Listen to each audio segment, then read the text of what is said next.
Good evening students, कैसे हैं आप सब। मैं तृप्ति दुबे UIS एकेडमी कोरबा से। तो आज अपन लाए हैं सिल्वीकल्चर सिस्टम पर वीडियो। देखिए, हमने इससे जो पहले वीडियो डाला था वो सिल्वीकल्चर के ऊपर था, सिल्वीकल्चर पार्ट 1 था। ठीक है, आज जो वीडियो है हमारा वो सिल्वीकल्चर सिस्टम के ऊपर है। ठीक है, तो क्लास स्टार्ट करते हैं। सबसे पहला ये कि सिल्वीकल्चर किसे कहते हैं आप लोगों को पता है। लकड़ी की खेती करना मतलब वृक्ष का उत्पादन करना, ये सिल्वीकल्चर कहलाता है। जैसे कि फसल की खेती करना या अनाज उत्पादन करना, इसको एग्रीकल्चर कहा जाता है। फ्रूट्स की खेती करना, उसको हॉर्टिकल्चर कहा जाता है। वैसे ही लकड़ी की खेती करना ये सिल्वीकल्चर कहलाता है। क्लियर है। अब देखिए, बात करते हैं सिल्वीकल्चर सिस्टम के ऊपर। सिल्वीकल्चर सिस्टम किसको कहा जाता है, तो देखिए अलग अलग भौगोलिक परिस्थिति में अलग अलग प्रकार की मृदा पाई जाती है। तो उन अलग अलग मृदा में अलग अलग प्रकार के वृक्ष रोपित किए जाते हैं। मतलब ये है कि हर प्रकार के वृक्ष के लिए, मतलब अलग अलग प्रकार के वृक्ष के लिए अलग अलग टाइप की मृदा चाहिए, अलग अलग टाइप का तापमान चाहिए, अलग अलग टाइप की ह्यूमिडिटी चाहिए। ये सारी चीज़ें सबके लिए भिन्न भिन्न प्रकार से होती हैं। उसके बाद फिर एक बीज जो है कैसे अंकुरित होता है, फिर कैसे वो जो है कटाई के लायक होता है, फिर कैसे उसका हम रीजनरेट करते हैं। ये सारी क्रियाएं जिस प्रकार से जिस टाइम पर पौधों को दी जाती है, ये सुविधाएं उसी टाइम का एक सेट होता है। मतलब एक प्री प्लानिंग बोल सकते हैं अपन वृक्षारोपण करने का। ठीक है, एक प्री प्लानिंग जो कि वृक्षारोपण अपने को करना है। तो किस टाइम पर वृक्ष जो है ग्रोथ करेगा, किस टाइम पर वृक्ष जो है बढ़ेगा और किस टाइम पर वो कटाई करने के लायक होगा, ये सारी चीज़ें हमारे माइंड में सेट होती हैं। तो इन्हीं सिस्टम को एक संकलित कर लिया जाता है, जिसको एक सेट कहा जाता है। तो इन सिस्टमों को जो संकलित कर एक सेट का रूप दिया जाता है, तो इसी सेट को बोलते हैं सिल्वीकल्चर सिस्टम।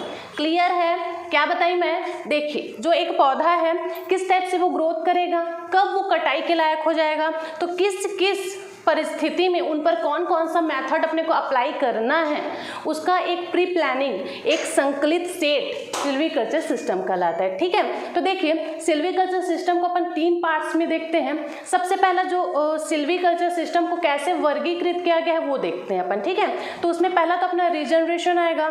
जब अपन रीजनरेट करते हैं उस टाइम को लिया जाएगा। उसके बाद फिर दूसरा हम इसी क्रम में देखेंगे कि टेंडिंग फेज।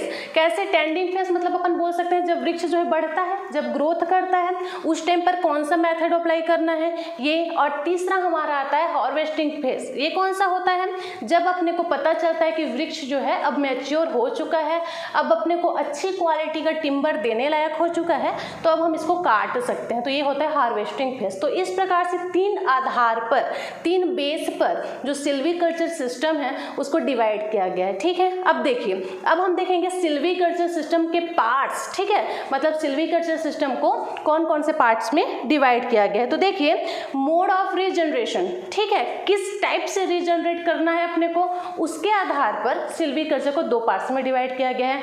मीन्स कहने का ये मतलब है कि कुछ पौधे जो होते हैं वो डायरेक्टली बीज से अंकुरित कर दिया जाता है ना। कहीं पर हमने बीज अंकुरित किया, उसके बाद फिर वहाँ से पौधे निकल आए। ठीक, और कुछ जो पौधे होते हैं वो पौधों के अलग अलग पार्ट से भी नए पौधे को जन्म दे देते हैं, ऐसा होता है।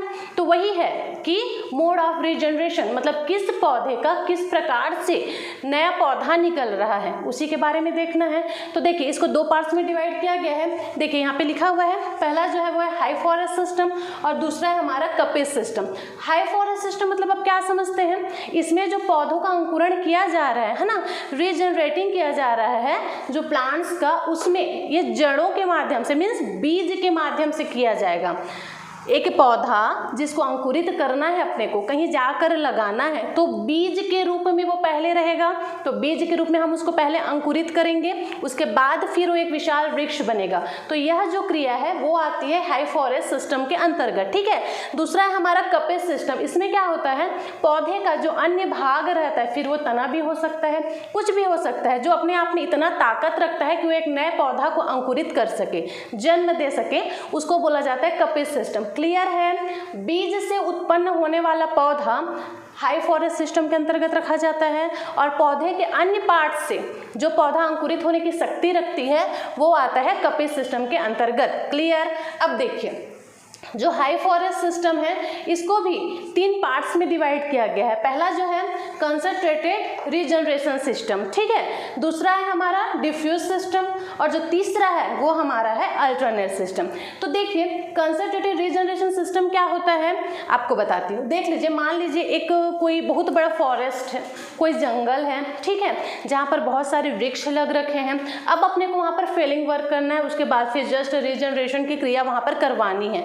मीन्स क्या, एक फॉरेस्ट है जहाँ पर बहुत सारे वृक्ष लग रखे हैं, अब वहाँ पर अपने को कटाई करना है, तो एक सीरीज में अपने को कटाई करना है, तो उसके लिए आपको पहले एक पर्टिकुलर एरिया जो है आइडेंटिफाई करना पड़ेगा। देखिए मैं समझाती हूँ आपको।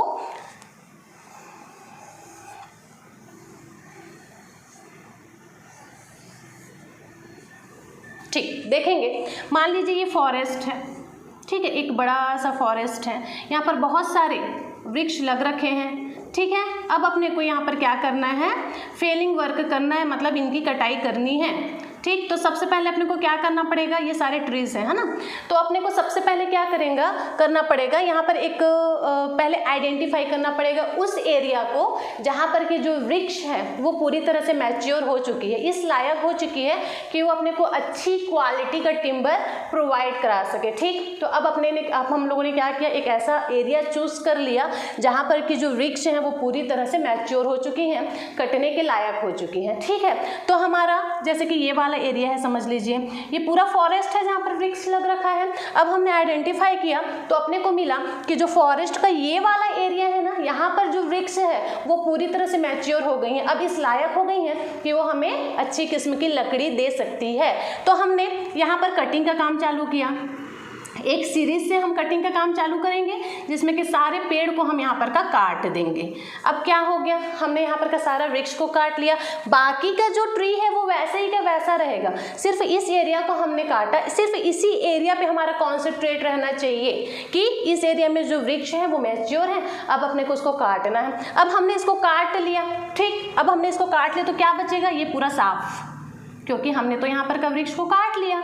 तो अब यहाँ पे क्या हो गया, ये पूरी तरह से खाली हो गया, देखिए इस टाइप से, ठीक। और इसके अगल बगल सारे ट्रीज हैं। तो जैसे ही हम यहाँ पर फेलिंग वर्क करते हैं, हमारा फेलिंग वर्क खत्म होता है, तो अब यहाँ पर क्या करेंगे, अपन न्यू जनरेट करेंगे। मतलब एक वृक्ष है जो ऐसे इतना बड़ा मान लीजिए वृक्ष है, अब हम इस पूरा को जड़ के समेत तो नहीं काट सकते, क्योंकि वृक्ष जो है अपने आप में बहुत बड़ा आकृति का हो गया है।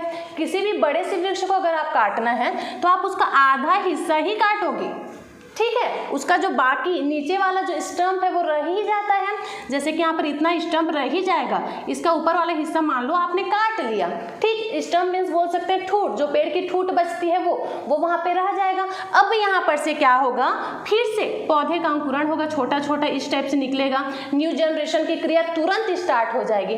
तो ये वाला जो सिस्टम है वो कहलाता है हमारा कॉन्संट्रेटेड रीजनरेशन सिस्टम। मतलब एक पर्टिकुलर जो एरिया है उस पर हमारा कॉन्सेंट्रेट रहना चाहिए कि आइडेंटिफाई करेंगे कि कौन सा एरिया है जो कि पूरी तरह से मैच्योर हो चुका है, जहाँ से अपने को एक अच्छी क्वांटिटी में और एक अच्छी क्वालिटी में टिम्बर मिल सकता है। तो उस एरिया पर अपन फेलिंग वर्क करेंगे, जस्ट फेलिंग करने के बाद अपन वहाँ पर क्या करेंगे, रीजनरेट के द्वारा दूसरा पौधा लगा देंगे। तो ये जो क्रिया है वो आती है कंसंट्रेटेड रीजनरेशन के अंतर्गत, ठीक। अब इसके अंतर्गत हम देखेंगे जो कंसंट्रेटेड रीजनरेशन सिस्टम है इसको भी 3 पार्ट्स में डिवाइड किया गया है। पहला तो है हमारा क्लियर फिलिंग सिस्टम, जो कंसंट्रेटेड रीजनरेशन सिस्टम इसको 2 पार्ट्स में डिवाइड किया गया है, ठीक है।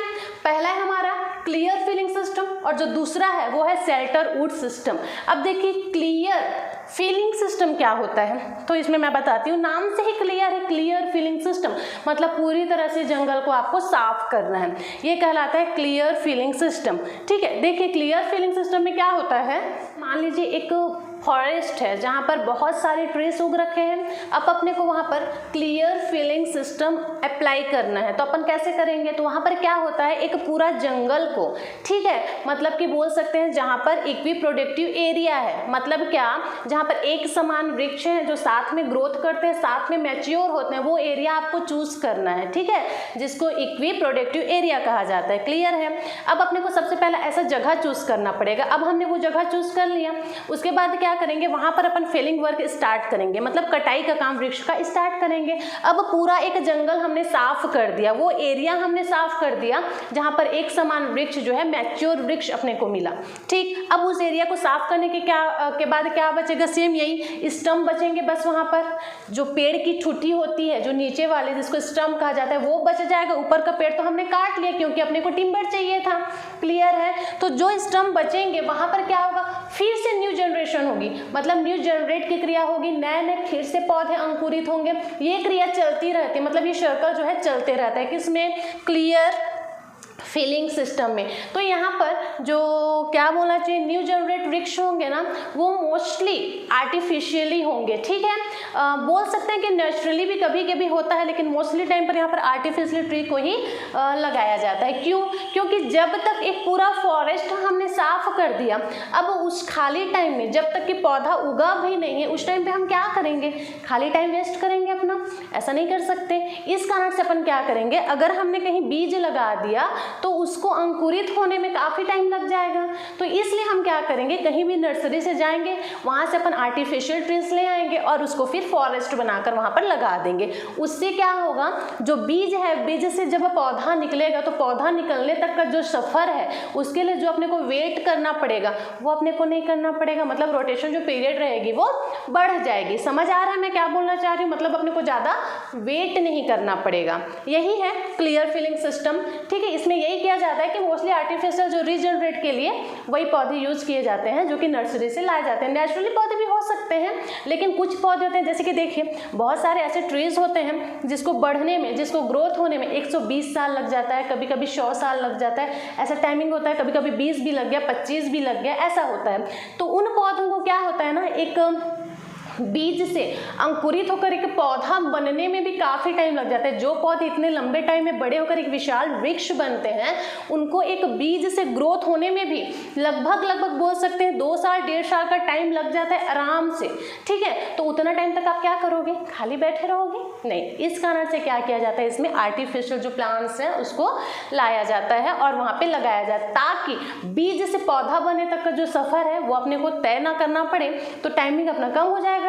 इस कारण से ये वाले जो सिस्टम है, कौन सा सिस्टम मैं बोल रही हूँ, क्लियर फिलिंग सिस्टम, इसमें वैसे ही किया जाता है। ठीक, नेक्स्ट हम देखेंगे, क्या देख रहे हैं, हाई फॉरेस्ट सिस्टम, जिसके अंतर्गत हमने देखा कॉन्सेंट्रेटेड रीजनरेशन सिस्टम। अब इसके अंतर में जो है वो हम देख रहे हैं। तो पहले हमने क्या देखा, क्लियर फिलिंग सिस्टम। ठीक है, दूसरा हम देखेंगे क्लियर स्ट्रिप सिस्टम। इसमें क्या होता है, क्लियर स्ट्रिप सिस्टम में एक फॉरेस्ट है, मान लीजिए बहुत बड़ा जंगल, इसमें बहुत सारे ट्रीज लग रखे हैं। अब अपने को वहाँ पे क्या करना है, अपने को वहाँ पे फेलिंग वर्क करनी है, उसके बाद फिर रीजनरेट भी करना है। तो कहीं से भी स्टार्ट करने से अच्छा है वहाँ पर एक फॉरेस्ट को एक स्ट्रिप बनाया जाए। स्ट्रिप बनाया जाए मतलब क्यारी बनाई जाए, फिर मतलब एक निश्चित किया जाए कि अपने को इतना भूभाग में कटाई का काम करना है। जैसे ही हमने कटाई किया, नया बीज का रोपण करना है। ठीक है, तो एक स्ट्रिप बनाकर करेंगे, तो वही कहलाता है हमारा क्लियर स्ट्रिप सिस्टम। इसमें क्या होगा, देखिए क्लियर स्ट्रिप सिस्टम में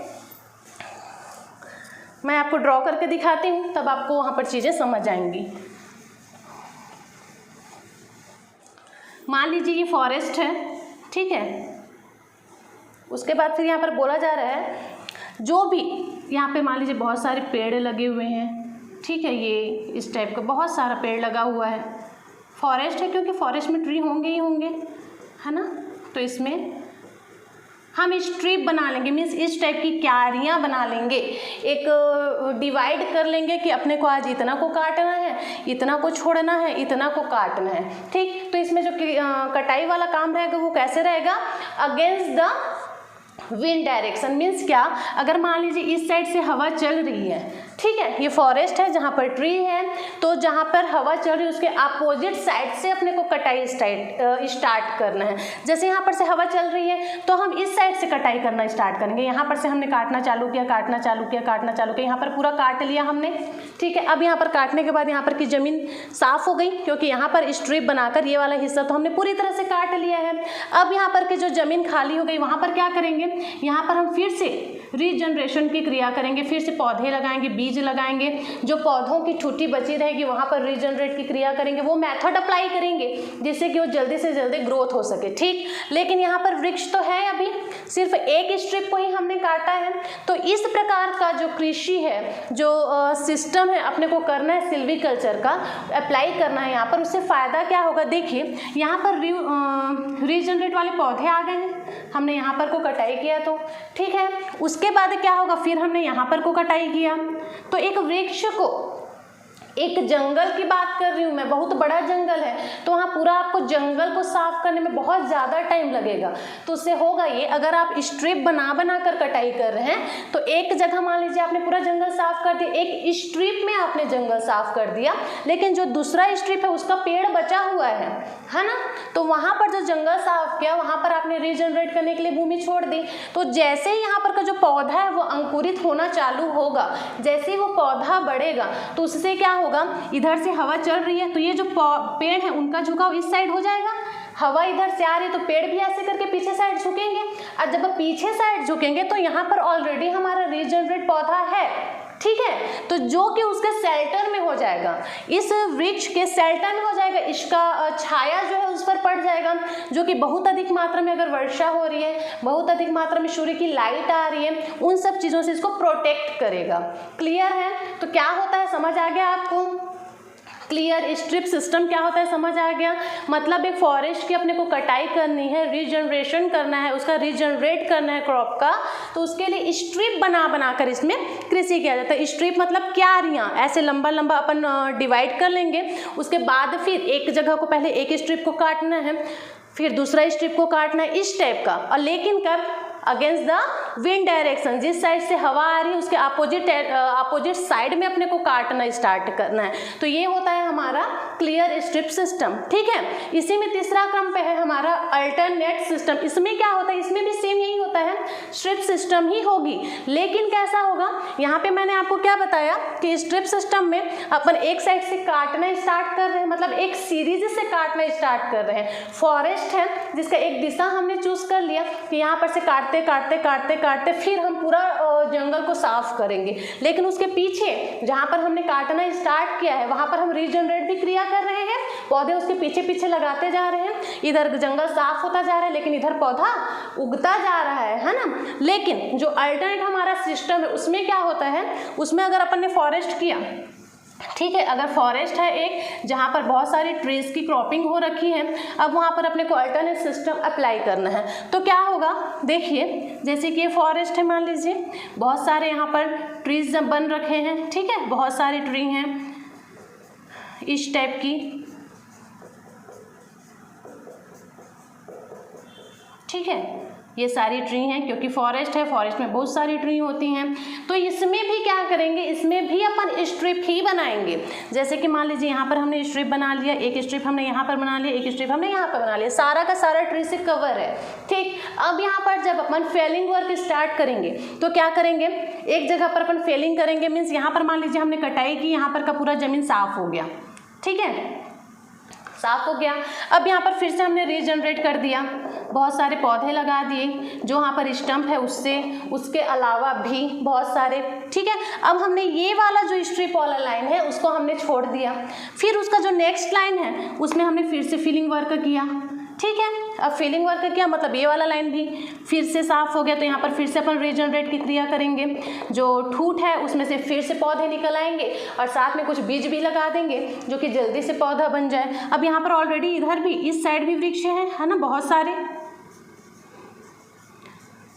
इस टाइप के। तो इसमें क्या होता है, जब तक ये वृक्ष जो है, सेकंड नंबर वाला जो वृक्ष है, जब तक वो ग्रोथ करेगा, देखिए इसमें वृक्ष भी ऐसा चूज किया जाता है, स्ट्रिप ऐसे वृक्ष के बीच बनाया जाता है जिसमें से जो एक वृक्ष है उसको बढ़ने में कम टाइम लगे, वहीं एक वृक्ष को बढ़ने में ज़्यादा टाइम लगे, ठीक है। तो जो पहला वाला स्ट्रिप था वो मैच्योर हो चुका था, इसलिए हमने उसको काट दिया, काटने के बाद वहाँ पर हमने यहाँ पर रीजनरेट भी कर दिया। लेकिन जो सेकेंड स्ट्रिप है जिसमें वृक्ष लग रखे हैं वो थोड़े लेट से ग्रोथ होते हैं, ठीक। तो जब तक ये ग्रोथ हो रहा है तब तक ये रीजनरेट वाले जो पौधे हैं ये भी अंकुरित होने लगेंगे, धीरे धीरे बढ़ने लगेंगे इस टाइप से, इसमें से भी अंकुरन निकल जाएगा, है ना। तो जब तक फिर लास्ट में होगा ये, जब जो सेकंड स्ट्रिप वाला है वो बहुत बड़ा हो जाएगा तो इसका जो छाया है, जो शेल्टर है, वो यहाँ पर जो रीजनरेट पौधा है उस पर पड़ेगा। तो भारी मात्रा में जब वर्षा होगी या फिर टेम्परेचर हाई होगा या फिर बोलना चाहिए सूर्य की किरण जब बहुत ज़्यादा पड़ेगी, मृदा प्रदान की क्रिया, ये सारी चीज़ें जिस टाइम पे होंगी तो ये दोनों पेड़ है ना, एक साइड पे पेड़ है, एक साइड पर भी पेड़ है, बीच में रीजनरेटर वाला अपना प्लांट है, तो इन दोनों का जो छाया है वो इस पर पड़ेगा, सभी प्रकार से ये रक्षा इनकी करेंगी। तो वही बोला जा रहा है एक प्रोटेक्शन की दृष्टि से, ठीक है, जो न्यू जनरेट हमारा हो रहा है पौधा, उसकी रक्षा की दृष्टि से ये वाला सिस्टम अप्लाई किया जाता है। कौन सा सिस्टम? अल्टरनेट स्ट्रिप सिस्टम बोल सकते हैं इसको, या तो अल्टरनेट सिस्टम भी बोल सकते हैं या अल्टरनेट स्ट्रिप सिस्टम भी बोल सकते हैं। तो स्ट्रिप क्लियर स्ट्रिप सिस्टम में क्या हुआ, हमने पूरा जंगल को साफ किया, ठीक है, लेकिन उसके लिए हमने क्या किया, इक्यू प्रोडक्टिव एरिया पहले आइडेंटिफाई किया, उसके बाद फिर वहाँ हमने फेलिंग वर्क स्टार्ट किया और रीजनरेशन साथ में किया, ठीक। दूसरा हमने देखा, क्या देखा, क्लियर स्ट्रिप सिस्टम, उसमें हमने स्ट्रिप बनाया फिर एक साइड से काटना स्टार्ट किया, ठीक। तीसरा हमने क्या देखा, अल्टरनेट स्ट्रिप सिस्टम, इसमें क्या होता है, इसमें भी हमने स्ट्रिप बनाया लेकिन एक साइड से काटना जो स्टार्ट कर रहे थे उसको एक साइड से काटना स्टार्ट नहीं करेंगे, एक साइड अपना काटना चालू करेंगे, दूसरा स्ट्रिप को छोड़ देंगे, फिर तीसरा स्ट्रिप को काटेंगे, साथ में रीजनरेट की क्रिया भी चलती रहेंगी, ठीक है। तो इस टाइप से कृषि जो की जाती है वो आता है कॉन्सेंट्रेटेड रेजुनेशन सिस्टम के अंतर्गत, रीजनरेशन सिस्टम के अंतर्गत, क्लियर है, ठीक। अब इसी में हाई फॉरेस्ट सिस्टम के अंतर्गत अपन देख रहे थे। अब हाई फॉरेस्ट सिस्टम का जो दूसरा पार्ट है वो होता है शेल्टर वुड सिस्टम। अब ये क्या होता है, शेल्टर वुड सिस्टम मतलब क्या समझते हैं आप, एक छाया वाला वृक्ष, ठीक है, जो कि शेल्टर प्रदान करे अन्य पौधों को, उसको बोला जाता है शेल्टर वुड ट्रीज, ठीक है। देखिए मैं आपको समझाती हूँ, मान लीजिए एक फॉरेस्ट है, ठीक है, जैसे कि देखिए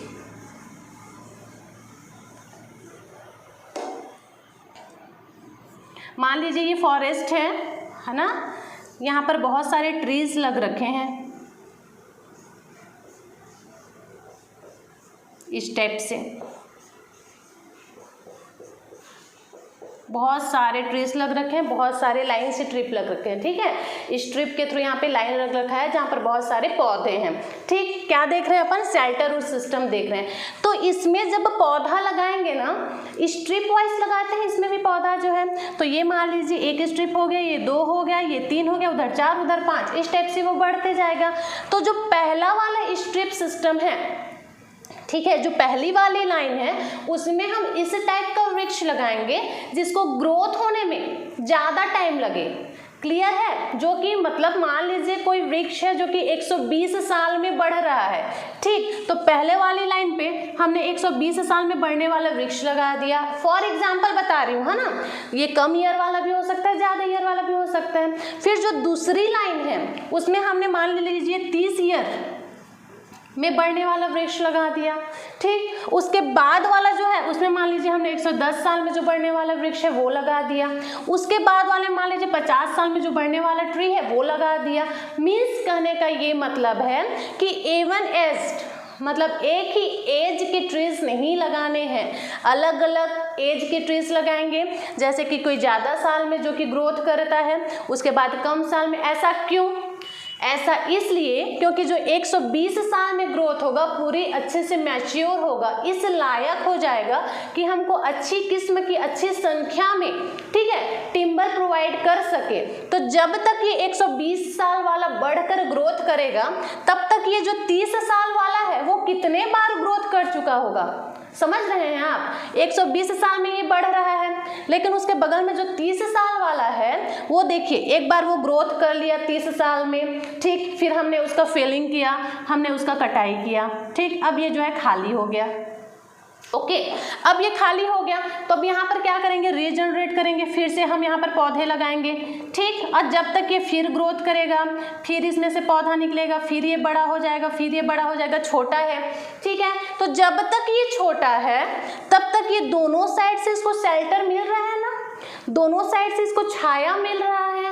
जिससे कि क्या होगा, मैंने अभी बताया वही क्रिया सेम, कि जो अधिक मात्रा में पर्यावरण से इन्वायरमेंटल जितने भी फैक्टर्स हैं जो इन पर अफेक्ट करेंगे इनकी ग्रोथ एक जीवन सर्कल में, एक लाइफ सर्कल में, जैसे कि पौधे जब एक छोटे होते हैं, नन्हे से होते हैं, उसके बाद जब वो बड़ा सा होता है तो उसमें बहुत सारे इन्वायरमेंटल फैक्टर्स होते हैं जो कि उस पर अफेक्ट करते हैं, कुप्रभाव भी करते हैं, कुछ अच्छे भी प्रभाव करते हैं। तो जो कुप्रभाव वाले कारक होते हैं उनसे ये जो अगल बगल वाला वृक्ष है जो कि 120 साल में बड़ा होगा, वो जो है इस न्यू जनरेट पौधा को प्रोटेक्ट करता है। ठीक है, इस कारण से इसमें क्या होगा, अब देखिए 120 साल वाला अभी बढ़ ही रहा है, ठीक है, लेकिन यहाँ पर तब तक कितने सारे वृक्ष लग गए, पौधे लग गए जो अंकुरित हो गए, बड़े भी हो गए, उसका फिर उसमें हमने कटाई भी कर लिया, फिर से न्यू जनरेट हुआ, फिर से पौधे लगे, फिर से ग्रोथ हुआ, फिर हमने उसमें से हार्वेस्टिंग सिस्टम अप्लाई किया और उसमें कटिंग कर ली। ठीक, तो तब तक ये ग्रोथ ही कर रहा है, लेकिन एक टाइम ऐसा आएगा जब ये ट्री अपना जीवन काल पूर्ण कर चुका होगा, मतलब इसका 120 साल पूरा हो गया होगा और ये पूरी तरह से मैच्योर हो चुका होगा, इस लायक हो गया होगा कि वहाँ से हमको अच्छी किस्म की टिम्बर मिल जाए।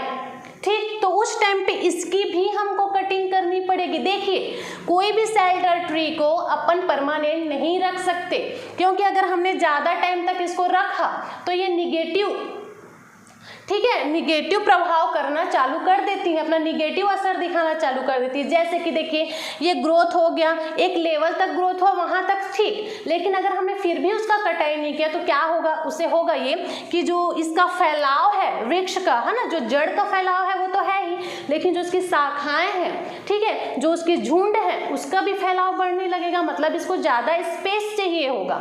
ठीक, तो स्पेस इतना ज़्यादा बढ़ जाएगा कि ये पूरी तरह से जो न्यू जनरेट वाला प्लांट है उसको कवर कर देगा। अब वो उसको कवर कर देगा तो ये कैसे उपजेगा, कैसे ग्रोथ करेगा, कैसे बड़ा होगा। तो इस प्रकार से ये जो है कुछ निगेटिव इफेक्ट भी करना स्टार्ट कर देती हैं। इस कारण से एक टाइमिंग के बाद इसको काटना जरूरी है। किसी भी पेड़ को, किसी भी ट्री को अपन परमानेंट शेल्टर के रूप में यूज नहीं कर सकते, एक टाइमिंग के बाद उसको काटना जरूरी है। जैसे ही इसका टाइमिंग पीरियड खत्म हुआ, हमने इसको काटा, जब ये मैच्योर हो गया, ठीक, उसके बाद यहाँ पर काट कर तुरंत हमने फिर से न्यू जनरेट अप्लाई कर दिया। तो जब तक ये फिर से अंकुरित होगा तब तक जो सेकंडरी स्ट्रिप में पेड़ हमने लगा रखा है वो ग्रोथ कर चुका होगा। अब यहाँ से जब अंकुरण निकलना चालू होगा तो इसके लिए शेल्टर का काम कौन करेगा, जो ये वाले स्ट्रिप का पौधा बढ़ गया वो करेगा। तो इस प्रकार से जो सर्कल है वो चलती रहती है। अब आपको समझ आ गया कि शेल्टरवुड सर्कल क्या होता है, यही है शेल्टरवुड सिस्टम। ठीक है, ठीक। तीसरा हमने इसी में क्या देखा था, देखिए हाई फॉरेस्ट सिस्टम के अंतर्गत अपन ने देखा था, एक क्या देखा था, कॉन्सेंट्रेटेड रीजनरेशन सिस्टम। इसके अंतर्गत हमने ये 3 चीजें देखी थी। उसके बाद हम देखेंगे शेल्टरवुड सिस्टम। शेल्टरवुड सिस्टम के अंतर्गत अपन 4 चीजें देखेंगे। पहला जो बोल रहा है यूनिफॉर्म सिस्टम। अब ये यूनिफॉर्म सिस्टम क्या होता है, यूनिफॉर्म सिस्टम मीन्स होता है जैसे कि एक बहुत बड़ा जंगल है, ठीक है, फॉरेस्ट है, क्योंकि फॉरेस्ट की बात करें इसलिए हर टॉपिक में आपको फॉरेस्ट पढ़ना ही पड़ेगा। ठीक, तो यूनिफॉर्म सिस्टम में एक जंगल है जहाँ पर अपने को सेम मेथड अपनाना है। एक ट्री है, मतलब एक बीज है, सीड है, ठीक है, जो ग्रोथ करेगा, फिर एक प्लांट बनेगा। 3 प्रकार से इसमें होती हैं। सबसे पहले तो सीडिंग काम करेंगे, दूसरा नंबर पे क्या होगा, सेकेंडरी फेलिंग काम होगा, उसके बाद फिर फाइनल फेलिंग काम होगा। ठीक है, मतलब हाफ कटिंग करेंगे, फिर रीजनरेट होगा, फिर कटिंग करेंगे। इस प्रकार से एक फाइनल, ठीक है, कटिंग का काम अपने को करना है। ये होता है हमारा यूनिफॉर्म सिस्टम में। इसके अंतर्गत हम देखेंगे अगर किसी जंगल में अपने को फेलिंग वर्क अपनाना है तो उसके लिए अपने को क्या चाहिए, एक पर्टिकुलर रोटेशन चाहिए। मीन्स क्या, ऐसा वृक्ष आपको लगाना है जिसका टाइमिंग एकदम फिक्स हो। जैसे कोई वृक्ष होते हैं जो कि जिसका टाइमिंग होता है, फॉर एग्जाम्पल कि ये जो वृक्ष है वो 100 साल में बढ़ेगा, या फिर कोई वृक्ष रहता है जो कि जिसका टाइमिंग पीरियड रहता है कि 30 साल में बढ़ेगा, बस वही है। तो उसके लिए एक ऐसा ट्री लगाना पड़ेगा जिसका रोटेशन फिक्स होता है, जिसका टाइमिंग पीरियड फिक्स होता है। उससे होगा ये कि मान लीजिए आपने कोई ऐसा वृक्ष लगाया, ठीक है, जिसका टाइमिंग फिक्स है, तो एक साइड जो स्ट्रिप है उस पर आपने 100 साल वाला ट्री लगा दिया, उसके बगल वाला जो स्ट्रिप है उस पर आपने 30 साल वाला लगा दिया या 20 साल वाला लगा दिया। तो उससे होगा ये कि ये जो ट्री है वो अपने हिसाब से, अपने टाइमिंग के हिसाब से लगातार ग्रोथ करते जाएंगे। फिर एक टाइम आएगा जब अपने को वहाँ पर क्या करना पड़ेगा, हार्वेस्टिंग मेथड है वो अप्लाई करना पड़ेगा। मतलब जब अपने को समझ आ जाएगा कि हाँ ये जो वृक्ष है वो जो है अब अपने को अच्छी क्वालिटी का टिम्बर दे सकता है, इस लायक मैच्योर हो चुका है ये कि हम इसकी कटाई कर सकते हैं, इसका लकड़ी को यूज कर सकते हैं, तब अपने को उस ट्री को काटना पड़ेगा। ठीक है, लेकिन जब तक वो ट्री जो है पूरा अपना जीवन काल पूरा करके एक बड़ा ग्रोथ नहीं कर पाएगा तब तक हम उसकी कटाई नहीं करेंगे। और जब तक हम उसकी कटाई नहीं करेंगे, जैसे देखिए ये फॉरेस्ट है, ठीक है, यहाँ पर हमने ट्री लगाया इस टाइप का या किसी भी टाइप का, तो ये जो स्ट्रिप है इस पे हम क्या करेंगे, जो पहला वाला स्ट्रिप है ना इसमें मान लीजिए हमने 100 साल वाला वृक्ष लगा दिया, इस पे मान लीजिए हमने 20 साल वाला लगा दिया और इसमें मान लीजिए हमने 120 साल वाला लगा दिया। ठीक है, तो इसके अंतर्गत अपने को ये चीज़ क्लियर करना पड़ेगा कि जो ट्री हम लगा रहे हैं वो किस टाइप का ट्री है, कितने ईयर में ग्रोथ करेगा। अब होगा क्या इससे, देखिए ये वाली जो स्ट्रिप की ट्री है हमारी वो 100 साल में ग्रोथ करेगी, ठीक है, लेकिन जब तक ये ग्रोथ करेगा अपना पूरा जीवन साइकिल कंप्लीट करके ये ग्रोथ करके इस लायक बन जाएगा कि हम इसकी कटाई कर सकते हैं। ठीक है, तब तक ये वाली जो सेकंड नंबर की स्ट्रिप है जो कि 20 साल में पूरी होती है वो अपना 5 बार ग्रोथ भी कर चुका होगा, कट भी चुका होगा, उसके बाद फिर हम उसको रीजनरेट भी कर सकते हैं। समझ आ रहा है, क्योंकि ये तो 100 साल में पूरा ग्रोथ करेगा ना, लेकिन ये जो 20 साल में ग्रोथ करने वाला ट्री है वो तो तब तक 5 बार कट कर फिर से पुनर्जन्म हो चुका होगा कहना चाहिए। मतलब उसका हम फिर से रीजनरेट कर चुके होंगे, फिर से उसमें ग्रोथ होगा, फिर से हम उसकी कटाई करेंगे, फिर से रीजनरेट करेंगे। समझ आ रहा है, तो ये होता है। लेकिन तब तक ये जो ट्री है वो बढ़ता ही रहेगा, बढ़ता ही रहेगा, बढ़ता ही रहेगा, तब तक जब तक इसके 100 साल कंप्लीट नहीं हो जाते। 100 साल कंप्लीट होगा तभी हम उससे टिम्बर प्राप्त कर सकते हैं। ठीक है, मतलब ये सिर्फ एक एग्जाम्पल के लिए था। इतना लंबा प्रोसेस वाला ट्री कौन लगाता है, किसके पास इतना टाइम है, आदमी का ही जीवन का भरोसा नहीं हो 100 साल जिएगा कि नहीं। ये सिर्फ आपको एक एग्जाम्पल देने के लिए था। ठीक है, मतलब ट्री आप लगा रहे हो तो उसका जो एज है आपको तो पता होना चाहिए, क्योंकि अपन सिल्वीकल्चर पढ़ रहे हैं। सिल्वीकल्चर इसीलिए पढ़ रहे हैं कि ट्री से कनेक्टेड जितनी भी जानकारियाँ हैं वो अपने को मिल सके, जो नॉलेज है वो अपने को मिल सके कि कौन सी ट्री कितनी ईयर तक रहती है, उसका जीवन काल कितना रहता है, या फिर कौन सी ट्री को किस टाइप की मृदा चाहिए, किस टाइप का ह्यूमिडिटी चाहिए, किस टाइप का टेम्परेचर चाहिए, ये सारी चीजें अपने को पता चले, इसीलिए ही हम सिल्वीकल्चर पढ़ रहे हैं। ठीक है, और अभी हम बात कर रहे हैं सिल्वीकल्चर सिस्टम की, मतलब कोई भी मेथड कब यूज करना है, इसका पूरा एक सेट सिल्वीकल्चर सिस्टम कहलाता है, जिसके अंतर्गत हम देख रहे हैं कौन सा, सेल्टर रूट सिस्टम, उसी में हम देख रहे हैं यूनिफॉर्म सिस्टम। तो ये क्लियर है, यूनिफॉर्म सिस्टम में क्या होता है, एक पर्टिकुलर रोटेशन पहले आपको फिक्स करना पड़ेगा कि एक टाइमिंग, एक ट्री की टाइमिंग कितनी होती है, उस हिसाब से आपको वहाँ पर जो प्लांटेशन है वो करना पड़ेगा। ठीक है, रीजनरेट करना पड़ेगा, वही है। तो देखिए जब तक ये वृक्ष जो है ग्रोथ करेगी तब तक ये कई बार ग्रोथ कर चुका होगा, कट चुका होगा, लेकिन होगा ये जब ये ग्रोथ कर रही है, मतलब ये बड़ी हो रही है। ठीक है, सेम ये भी है, ये जब तक बड़ी हो रही है तब तक ये मान लो छोटा है, एक बार कट चुका है, इसमें फिर से रीजनरेट हो रहा है। तो जब इसमें रीजनरेट हो रहा है ना, तो इन दोनों का जो शेल्टर है वो इस रीजनरेट वाले प्लांट पे पड़ेगा क्या, क्यों, क्योंकि ये दोनों तो अगल बगल वाले प्रोसेस में है, तो इन दोनों का छाया इस पे पड़ेगा। तो उससे होगा क्या, जो अधिक मात्रा में वर्षा है या अधिक मात्रा में प्रकाश है जो कि इसके लिए हानिकारक है, ठीक है, तो इससे उन सभी चीज़ों से प्राकृतिक फैक्टर्स जो इस पर अफेक्ट करेंगे, इन्वायरमेंटल जितने भी फैक्टर्स हैं, उससे इसकी सुरक्षा हो जाएगी।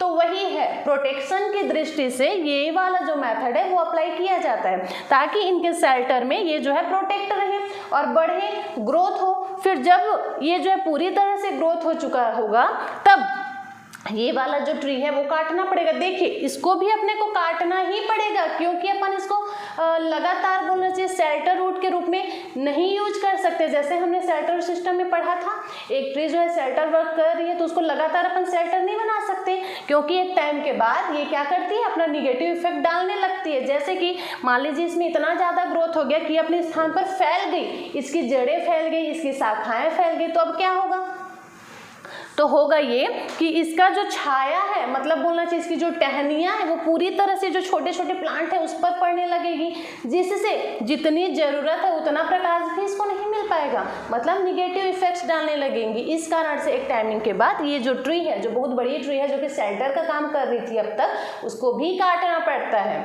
ठीक है, अब जब हमने इसको भी काट लिया, ठीक है, इसका भी हमने क्या कर लिया, फेलिंग वर्क कर लिया। अब अपने को इसमें भी रीजनरेट करना है।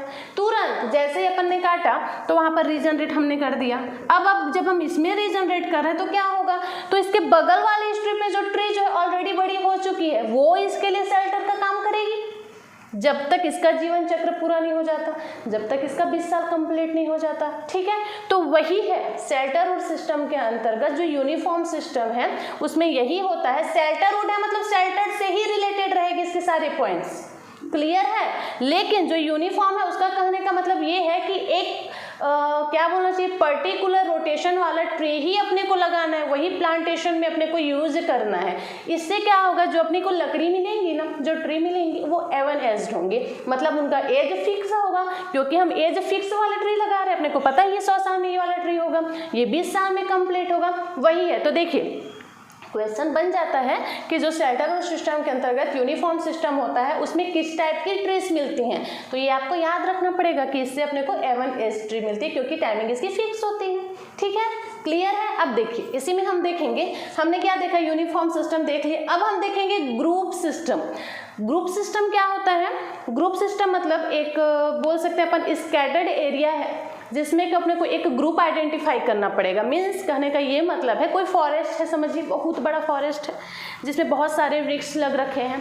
ठीक है, तो उसमें का एक पर्टिकुलर एरिया होता है जिसमें एक ही टाइप के वृक्ष लगे होते हैं, क्योंकि फॉरेस्ट है उसमें तो हर प्रकार के वृक्ष लगे होंगे, हर टाइप का टिम्बर रहता है। अगर वो नेचुरल फॉरेस्ट है तब तो और ज़्यादा। अगर मान लीजिए आपने कृत्रिम तरीका से फॉरेस्ट बनाया है, आर्टिफिशियल फॉरेस्ट बनाया है, तो उस पर आप अपने हिसाब से ट्री का ग्रोथ करोगे। ठीक है, ट्री का प्लांट लगाओगे जो अपने हिसाब से ग्रोथ करेगी। लेकिन अगर कोई नेचुरल फॉरेस्ट है तब क्या, तब तो वो अपने आप से वो ट्री जो है उगती हैं। ऐसा होता है, कभी कभी आप अपना हेल्प भी दे देते हो, लेकिन नेचुरल पार्ट मतलब वही होता है। क्लियर है ना। तो बस यही बताया जा रहा है। अब हम ग्रुप सिस्टम की बात करें तो मान लीजिए कोई वृक्ष है, सॉरी कोई फॉरेस्ट है जहाँ पर बहुत सारे बड़े बड़े वृक्ष हैं, तो वहाँ पर अपने को क्या करना पड़ेगा, स्कैटर्ड एरिया अपने को चूज करना पड़ेगा। पहले उसकी आइडेंटिफाई करनी पड़ेगी कि इस जंगल के कौन से एरिया में वो वृक्ष है जिसकी डिमांड अपने को आ रही है। ठीक है, जिस जगह में भी आप खेती कर रहे हो, सबसे पहले चीज़ तो आपको यही देखना पड़ेगा ना कि वहाँ जो रहने वाले लोग हैं उनको किस टाइप का ट्री चाहिए, किस टाइप का वृक्ष चाहिए। ठीक है, उस हिसाब से हम उस लकड़ी की खेती करेंगे। ठीक, तो वही है। तो अपने को एक क्या करना पड़ेगा, पहले पर्टिकुलर एरिया का आइडेंटिफाई करना पड़ेगा, पहचान करना पड़ेगा कि यहाँ पर उस टाइप की ट्री अपने को मिल रही है। उसके बाद फिर अपन क्या करेंगे, फिर वहाँ पर हम जो है फेलिंग वर्क अपना स्टार्ट करेंगे, साथ में रीजनरेट करते जाएंगे। लेकिन ग्रुप सिस्टम मीन्स आप क्या समझते हैं, अभी तक अपन स्ट्रिप सिस्टम देख रहे थे। स्ट्रिप सिस्टम मीन्स क्या, एक क्यारी बना दिया जा रहा था, पार्ट्स में डिवाइड कर दिया जा रहा था कि यहाँ पर वृक्ष की कटाई करनी है, यहाँ पर को छोड़ना है, यहाँ पर का कटाई करना है, यहाँ पर को छोड़ना है, इस टाइप से काम चल रहा था। लेकिन अब यहाँ पर अपने को ग्रुप सिस्टम मीन्स क्या होता है, जैसे पूरा फॉरेस्ट है उसमें अपने को ग्रुप सिस्टम अप्लाई करना है। तो कैसे करेंगे, जैसे देखिए ये एक फॉरेस्ट है ना, तो अभी तक हम स्ट्रिप सिस्टम अप्लाई कर रहे थे, बीच बीच में खंड कर दे रहे थे, उस हिसाब से फिर उसमें अपन कटाई कर रहे थे, फिर पुनः रोपित कर रहे थे। लेकिन ग्रुप सिस्टम में क्या होगा, अपने को गोले के रूप में, एक सर्कल के रूप में, एक रिंग के शेप में बोलना चाहिए, अपने को उसको कटाई करना पड़ेगा। ठीक है, वही है एक रिंग के शेप में। मान लीजिए यहाँ पर भी आपने स्टार्ट किया, यहाँ पर भी आपने स्टार्ट किया, यहाँ पर भी आपने स्टार्ट किया। अब इतना ये पूरा जंगल है जहाँ पर बहुत सारे ट्री है ना, तो आपने एक गोलाई में एक जगह को काट दिया पूरा। ठीक, अब यहाँ पर साफ हो गया, तो यहाँ पर आपने फिर से रीजनरेट कर दिया, फिर से यहाँ पर रीजनरेट कर दिया। ठीक, यहाँ पर भी आपने पूरा साफ कर दिया, फिर से रीजनरेट कर दिया, यहाँ पर भी आपने पूरा क्लियर कटाई कर दिया, उसके बाद फिर से यहाँ पर भी रीजनरेट कर दिया। अब क्या होगा, ये जो कटाई का क्रिया आपने एक सर्कल के रूप में किया है, एक रिंग के रूप में किया है, उसको क्या करेंगे, उसको बढ़ाएंगे। अब इतना एरिया को आपने एक गोलाई में काटा है, अब इसको इतना बढ़ा देंगे, इसको भी इतना बढ़ा देंगे, इसको भी इतना बढ़ा देंगे, इसको भी इतना बढ़ा देंगे, ठीक है। मतलब उसकी जो आकृति उसको बड़ा कर देंगे। यहाँ पर तो हमारी कटाई हो चुकी है, रीजनरेट भी हो चुका। उसके बाद इस वाले एरिया को उसी शेप में अपने को फिर से कटाई करना है, ठीक है, एक ग्रुप में। इसको भी सेम, इसको भी सेम, इसको भी सेम, ठीक। अब क्या होगा, अब यहाँ पर वाला एरिया हमारा खाली हो गया, तो यहाँ पर फिर से तुरंत जैसे ही कटाई हो पहले अपन को रीजनरेट करना है, उसके बाद ही हम उसके आगे कटिंग करेंगे, ये होता है। अब यहाँ पर हमने कर लिया, अब क्या करेंगे, अब फिर इसके बाहर वाला सिस्टम को अपन गोलाई में काटेंगे, फिर इसके बाहर वाले सिस्टम को अपन गोलाई में काटेंगे, और इसके भी बाहर वाला जो क्षेत्र है उसको गोलाई में काटे, और इसके बाहर वाला जो क्षेत्र है उसको गोलाई में काटे। इससे क्या होगा, ये सब जो है एक दूसरे में मर्ज हो जाएंगे, जुड़ जाएंगे। मतलब कि हमारा जो पूरा जंगल है वो एक गोलाई के शेप में, एक रिंग के शेप में बोलना चाहिए, क्या हो गया, कटिंग हो गया और रीजनरेट भी हो गया। तो इस टाइप का जो सिस्टम है वो ग्रुप सिस्टम कहलाता है। इससे क्या होगा, एक साइड कटाई का काम चल रहा है, लेकिन उससे पहले वाले एरिया में क्या चल रहा है, रीजनरेट का काम चल रहा है। और जो सबसे पहला वाला एरिया था वहां तो पौधे अब अंकुरित भी हो गए हैं, ठीक है, अंकुरित होकर एक पौधे का रूप ले लिया है बीज ने, जहां पर हमने रीजनरेट किया था। मतलब क्या, एक साइड हमारा कटाई का सिस्टम चल ही रहा है, लेकिन दूसरे साइड से क्या हो रहा है, वृक्ष जो है, पौधे जो है बड़े हो रहे हैं, ग्रोथ हो रहे हैं, रीजनरेट का काम भी चल रहा है। अब पूरा जंगल हमने एक सर्कल के रूप में, एक ग्रुप सिस्टम के रूप में काट लिया, ठीक है। तो एक सर्कल के रूप में ही अपने को बहुत सारे पौधे मिल गए, वो पौधे मिल गए जो कि वहां पर की डिमांड थी लोगों की, वही ट्री हमने इसमें ऐड किया है, वही ट्री हमने लगाया है, क्लियर है। तो ये कहलाता है हमारा ग्रुप सिस्टम। इसमें क्या होता है, इससे जो अपने को वृक्ष मिलेंगे ना वो अनएवन एज्ड का होगा। क्यों, क्योंकि यहाँ पर तो अपन ट्री जो लगा रहे हैं उसका कोई टाइमिंग पीरियड ही नहीं है, कोई परफेक्ट रोटेशन नहीं है कि अपने को कितने साल में कोई ट्री मिलेगा। वहाँ के लोगों के डिमांड के हिसाब से अपन ट्री लगा रहे हैं। मान लीजिए इसमें जब अपन रीजनरेशन कर रहे हैं उस टाइम लोगों का डिमांड आया कि अपने को साल का वृक्ष चाहिए, तो हमने इस एरिया में साल लगा दिया। जब उसके बाहर वाले एरिया की हमने कटाई की तो लोगों का डिमांड आ गया कि अब अपने को सागौन का वृक्ष चाहिए, तो हमने यहाँ पर सागौन का वृक्ष लगा दिया। जब उसके बाहर वाला, जब तक कि वो मर्च ना हो जाए, कटाई का काम करना ही है, वहां पर हम कटाई कर रहे हैं तो लोगों का डिमांड आ गया कि अब अपने को देवदार का वृक्ष चाहिए, तो वहां पर हमने देवदार लगा दिया। और इन सबका अपना अपना एक अलग टाइमिंग पीरियड होता है, एक रोटेशन पर्टिकुलर होता है सारे का, ठीक है। तो वही बोला जा रहा है कि इसमें जो अपने को ट्रीज मिलेगी वो अनएवनेस्ड होगी। क्लियर है, ग्रुप सिस्टम समझ आ गया। तो ये जो ग्रुप सिस्टम है ना, मैक्सिमम बहुत जगह पर यही किया जाता है, क्योंकि कोई एरिया होता है, ठीक है, जिसपे क्या होता है, इक्वी प्रोटेक्टिव होता है। मीन्स क्या बोलना चाहिए, एक ही टाइप का जो वृक्ष होता है वो सिर्फ एक एरिया में होता है, दूसरे एरिया में दूसरा टाइप का वृक्ष लगाया जाता है। तो ये होता है ग्रुप सिस्टम अपना शेल्टरहुड सिस्टम के अंतर्गत। शेल्टरहुड क्यों, क्योंकि शेल्टरहुड सिस्टम के अंतर्गत हम पॉइंट पढ़ रहे हैं, मतलब इन सारे में शेल्टर यूज करना पड़ेगा। जैसे देखिए यहाँ पर हमने ट्री लगाया है ना, प्लांट पहले से रीजनरेट हमने कर दिया कटाई करने के बाद, उसके बगल वाले को हमने कटिंग किया, तो जो पहले हमने जहाँ पर बीज लगाया है वो पहले बड़ा होगा, पहले पौधा बनेगा। उसके बाद वाला जो क्षेत्र है जहाँ पर हमने कटाई करी है, उससे बीज जब अंकुरित होकर पौधा का रूप लेगा तब तक जो पहला वाला पौधा है वो कुछ बड़ा हो जाएगा, उसका शेल्टर जो है न्यू जनरेट पौधे पर पड़ेगा, जिसके छाया में वो प्रोटेक्ट रहेगा। तो इस प्रकार से शेल्टरहुड के अंतर्गत अपन ग्रुप सिस्टम देख रहे थे। अब आपको समझ आ गया ग्रुप सिस्टम मेथड कैसे अप्लाई करना है, कब अप्लाई करना है, क्या कहलाता है। तो बस यही था, ठीक है। नेक्स्ट देखेंगे, नेक्स्ट क्या बोल रहे हैं, हमारा स्ट्रिप ग्रुप सिस्टम। वही है जो हमने आगे पढ़ा। स्ट्रिप ग्रुप सिस्टम मतलब क्या होता है, या तो आप स्ट्रिप में क्या बोलना चाहिए, खेती कर सकते हो, या फिर आप ग्रुप में खेती कर सकते हो, या फिर आप कहीं कहीं पर एक ही फॉरेस्ट में कहीं पर आप स्ट्रिप सिस्टम अप्लाई कर सकते हैं और एक साइड पर आप ग्रुप सिस्टम अप्लाई कर सकते हैं, तब तक जब तक ये मर्ज ना हो। क्योंकि मान लीजिए आप स्ट्रिप सिस्टम अप्लाई कर रहे हो और वहीं पर आप गोल गोल रिंग के रूप में strip system group system apply कर रहे हो, तो कभी ना कभी तो एक दूसरे से जुड़ेंगे। जब पूरा वो जंगल जो है कट जाएगा तब। तो वही बोला जा रहा है कि स्ट्रिप सिस्टम और ग्रुप सिस्टम दोनों को एक साथ करना भी कहलाता है। क्लियर है, मतलब एरिया के ऊपर डिपेंड करता है। कुछ एरिया जो है ग्रुप सिस्टम भी अप्लाई करने लायक होती हैं, कुछ एरिया जो होती हैं वहाँ पर आप ग्रुप सिस्टम भी अप्लाई कर सकते हो, स्ट्रिप सिस्टम भी अप्लाई कर सकते हो। तो बोलना चाहिए उस एरिया के हिसाब से, जहाँ पर मृदा क्षरण ज़्यादा हो रहा है, मृदा अपर्दन ज़्यादा हो रही है, तो उस हिसाब से जैसा उनको चाहिए उस हिसाब से अपने को खेती करना पड़ता है। तो यही है स्ट्रिप सिस्टम और ग्रुप सिस्टम। क्लियर है। नेक्स्ट पॉइंट हमने देखा इर्रेगुलर शेल्टर वुड सिस्टम। अब ये क्या होता है? Irregular shelter would system. Irregular मतलब समझ आ गया आपको, नाम से ही क्लियर होना चाहिए। इसमें क्या होता है? इर्रेगुलर मतलब कोई सीक्वेंस नहीं होती है कि यहाँ पर वृक्ष लगा है, यहाँ पर का एरिया खाली है, यहाँ पर फिर वृक्ष लगा है, या पूरा लगातार वृक्ष लगा है लेकिन बीच वाला एरिया खाली है। क्योंकि कोई सीक्वेंस से अपन ट्री ग्रोथ नहीं करते हैं, है ना। ट्री का रोपण नहीं करते, सीडिंग काम नहीं करते, वो कहीं पर भी कर दिया जाता है, कोई भी वृक्ष लगा दिया जाता है कहीं पर भी। ये होता है, सिचुएशन पर डिपेंड करती है। मतलब क्या? देखिए, जहाँ पर हमारा मृदा अपरदन ज़्यादा हो रहा है वहाँ पर हम सबसे पहले रीजनरेट करने जाएंगे ताकि वहाँ पर की जो मृदा अपरदन वाली क्रिया है वो रुक जाए। ठीक है। लेकिन क्या होगा अगर मान लीजिए हम वहाँ पर गए जहाँ पर मृदा अपरदन हो रही है, वहाँ पर अपने को रोकना है मृदा अपरदन को, इसलिए हमने कोशिश किया कि हम पहले वहीं पर रीजनरेट किए, लेकिन वहाँ पर हो नहीं पाया। मृदा अपरदन इतना ज़्यादा तीव्रता से हो रहा है कि हम वहाँ पर कर ही नहीं पाए रीजनरेट। ठीक है, बीज लगा ही नहीं पाए, कोई पौधा लगा ही नहीं पाए। तब क्या करेंगे? तब उस एरिया को हम छोड़ देंगे, दूसरे एरिया में जाएंगे जहाँ पर हम प्लांट लगा सकते हैं, रीजनरेट कर सकते हैं, बीज अंकुरित कर सकते हैं। अब दूसरे एरिया में जाकर हमने क्या किया? वहाँ पर हमने जाकर प्लांट लगाया।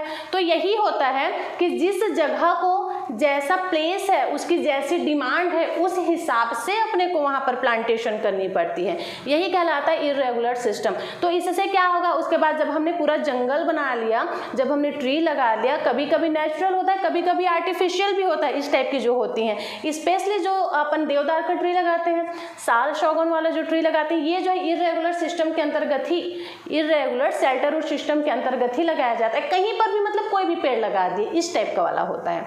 ठीक है, क्लियर हो रहा है आपको? हमारे भारत में बोलना चाहिए अपने को इसी टाइप का जो शेल्टर वुड सिस्टम है वो देखने को मिलता है। ठीक है, इर्रेगुलर शेल्टर वुड सिस्टम ही अपने को देखने को मिलता है। मतलब जंगल है जहाँ पर जैसी भूमि है उस टाइप का वहाँ पर वृक्ष लगा दिए।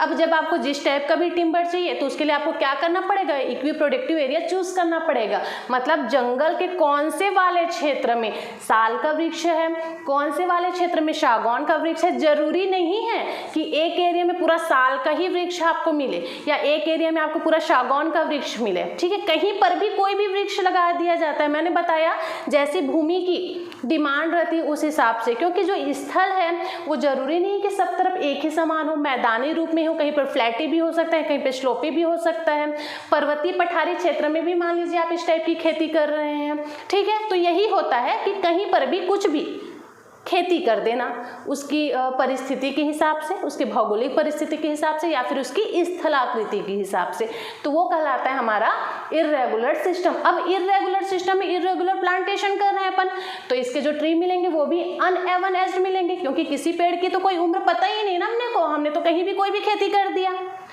तो वही है। तो देखिए क्वेश्चन यहाँ से भी बन जाएगा कि किस टाइप के ट्रीज मिलेंगे, तो अनएवन एज ट्रीज मिलेंगे। जैसे हमारा देवदार हो गया, इसके लिए अपने को इसी टाइप की खेती करनी पड़ती है, यही वाला जो सिस्टम है वो अप्लाई करना पड़ता है। ठीक है, देखिए उसके बाद हमने देखा था, इससे पहले हमने जो ग्रुप सिस्टम देखा था ना, ये थोड़ा सा कॉस्टली होता है। क्यों?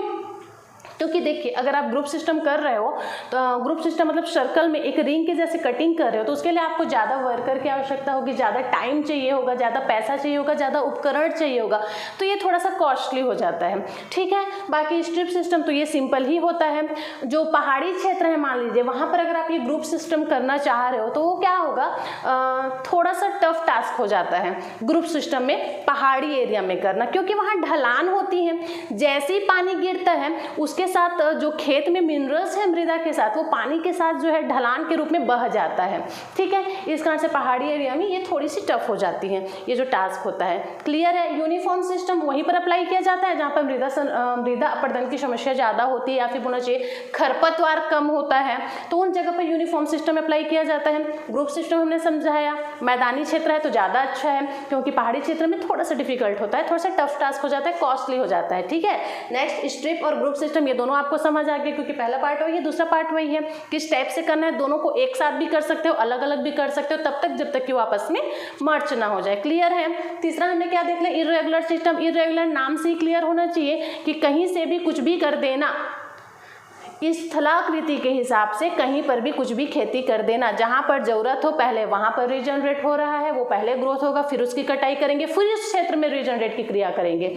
जहाँ पर ज़रूरत नहीं है वहाँ पर को छोड़कर फिर मतलब क्या कहीं पर भी कोई भी वृक्ष लगा देना, ये क्या रहता है इरेगुलर शेल्टरहुड सिस्टम के अंतर्गत आता है। ठीक है, इसका अब अपन ने तीसरा पार्ट देखा था, कौन सा?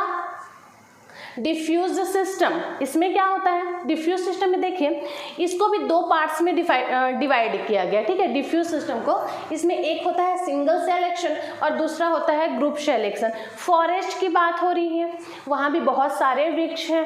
अब आपको ये वाला सिस्टम अप्लाई करना है, वहाँ पर डिफ्यूज सिस्टम अप्लाई करना है। अप्लाई करना है मीन्स क्या, वहाँ पर फिर से आपको रीजनरेट करना है जब तक कि वो जो है टेंडिंग ग्रोथ करेगा, मतलब एक ग्रोथ करेगा, टेंडिंग फेस में है तो वहाँ पर आपको कौन सा मेथड अप्लाई करना है। उसके बाद जब वो हार्वेस्टिंग फेज में आ गया, मतलब जब वो कटाई करने लायक हो गया, तब आपने कौन सा मेथड यूज करना है। ये सारी चीजें आपको याद रखनी चाहिए। यही तो सिल्वीकल्चर सिस्टम है। उसके अंतर्गत हम क्या देख रहे हैं डिफ्यूज सिस्टम। तो देखिए इसमें दो पार्ट्स में इसको डिवाइड किया गया, मैंने अभी आपको बताया, एक तो सिंगल ट्री सिस्टम और दूसरा क्या है ग्रुप सेलेक्शन।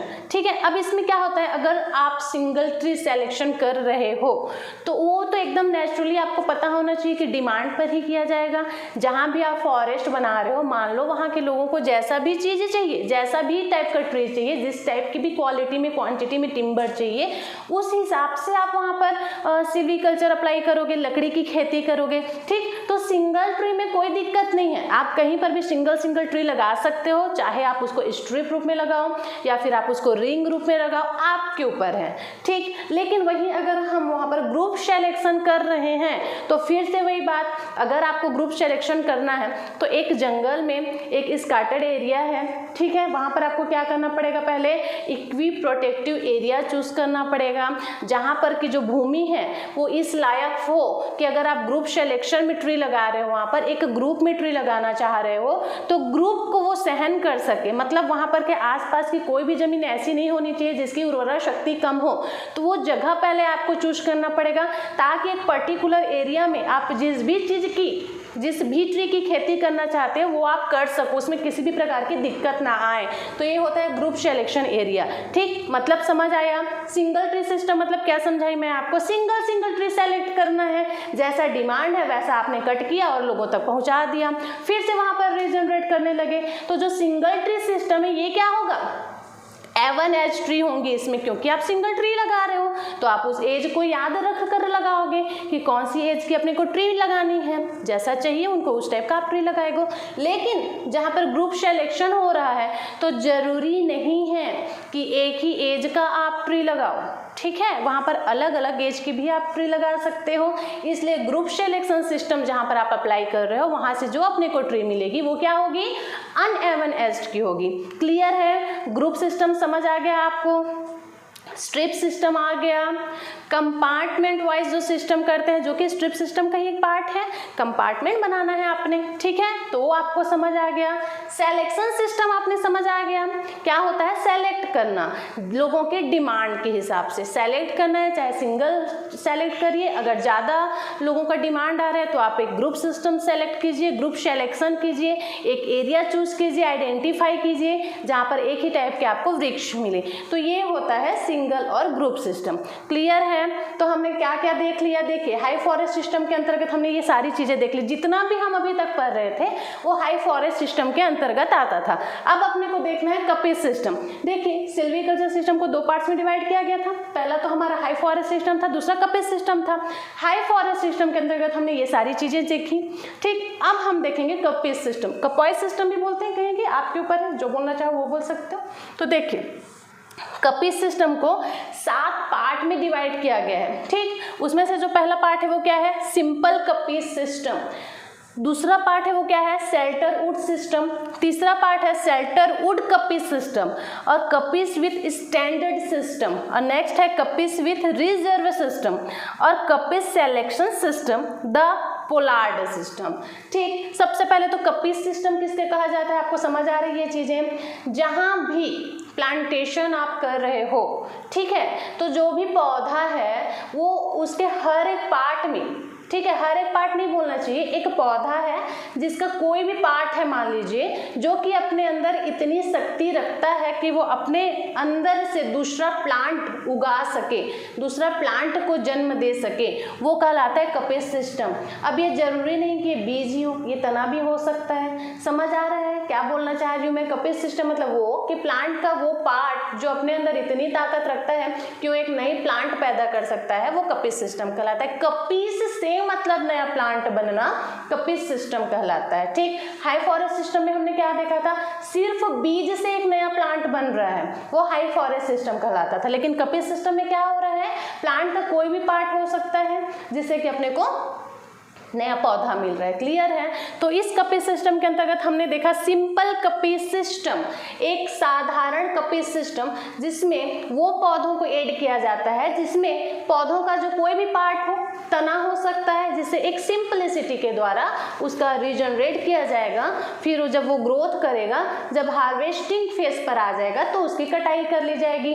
कटाई करके फिर उसका अपन यूज करेंगे। ठीक है, लेकिन तब तक उसके बाद फिर जब उसकी हम कटाई कर लिए तो उसका रिजर्वेशन कर लिया जाएगा, रीजनरेशन करेंगे हम। ठीक, वही है। दूसरा पार्ट क्या बोल रहा है? Shelter root system. हमने अभी देखा सेल्टर रूट सिस्टम क्या था कि अपने को ऐसे ट्री लगाने हैं, स्ट्रिप वाइज लगाना है, जिसमें एक साइड पर ज़्यादा एज वाला ट्री लगाना है, एक साइड पर कम एज वाला, फिर ज़्यादा एज वाला, जिससे कि जो कम एज वाला ट्री है उनको उन दोनों का शेल्टर मिल सके। ठीक है, प्रोटेक्शन मिल सके एक टाइप का। तो ये होता है शेल्टर रूट सिस्टम। लेकिन यहाँ पर हम शेल्टर रूट कपिस सिस्टम देख रहे हैं, मतलब इसमें भी वही ट्री को लाया जाएगा, लगाया जाएगा जो कि पौधे के अन्य भाग से भी निकले, बीज को ही यहाँ पर प्राथमिकता नहीं दी जा रही। ठीक है, इस साइड जितना भी हमने देखा उसमें सीडिंग को महत्व दिया जा रहा है, लेकिन यहाँ पर पौधों का कोई भी पार्ट्स हो सकता है। क्लियर?